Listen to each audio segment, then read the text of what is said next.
I thought I was coming up here as a delegate to the Republican convention to support Republican values.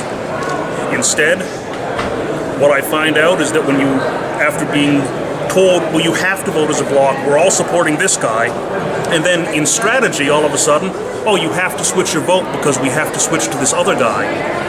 Well, here's what it is. We were supposed to be supporting Tom Foley. I was a dedicated Visconti supporter, although I didn't think Tom Foley was a bad candidate for governor. I knew Foley was going to be the probable front winner going into this. Then all of a sudden, I start getting whispers. We're switching our votes to McKinney so we can have a three-way primary because that'll be better against the Democrats. Well, John McKinney, first of all, is the epitome of a gun grabber. I don't believe he ever was a Republican. He certainly doesn't represent me. And anyone who's going to campaign for him doesn't represent me. John McKinney hates the Constitution. And this effort to suddenly say, well, we got to keep him in the race, why did we go and vote for other people to keep him out of the race in the first place?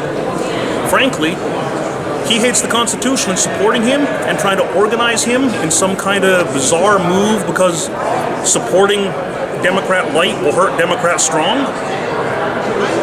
It's almost like you should be burning an American flag. You hate the Constitution so much when you support John McKinney. I didn't stand outside with a McKinney must go sign so I can switch and put my vote for sale at the last minute. That's not what this should be about. So in the end, who did you end up voting for? I remained with my vote for Joe Visconti, the only person who didn't come and try to get me to vote for someone else. Now, all of Joe Visconti supporters out there, you're looking at them in the eye right now. We're collecting petition signatures for Joe between now and June 10th. What would you tell them to do? Stay strong. The one thing that Joe said before I even met Joe, when I was talking to other people who were campaigning for Joe, he said, or I was being told that Joe had said, I want the job as governor. I'm going to serve as governor. This tells me now, by the fact that he wasn't suddenly trying to say, guys, switch to someone else, that he does want the job. And that is probably the most important thing. Somebody who wants to be governor and is going to do the job of governor.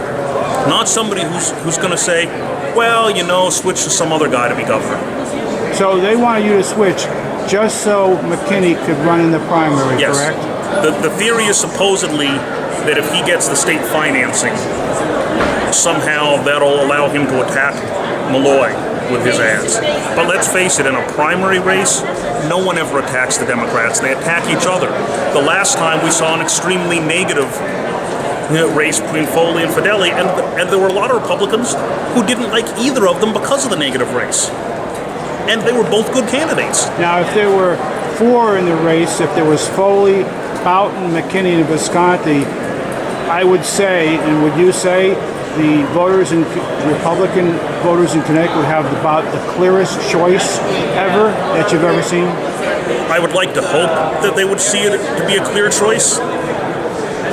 But unfortunately, there are still a lot of people that vote based on who's lost the most elections, or who's raised the most money, or who's been shaking the most hands and kissing the most babies, and we're apparently not looking at who's going to be the best governor. Now, if you were a gun owner in Connecticut seeing this video, and you wanted to vote for Joe, but you were not registered as a Republican to vote in the August 12th primary, first of all, if I were a gun owner in Connecticut and I wasn't registered Republican, I'd probably have my head examined, because the Democrats hate gun owners. But, barring that, I would say you'd have to vote for Joe Visconti. You'd have to register as a Republican so you could vote in the primary. And how long does that take to re-register as a Republican? It takes a few minutes at your registrar's office. And I think you can do it right on Joe's website online. Okay, if you can do it online, that's even better.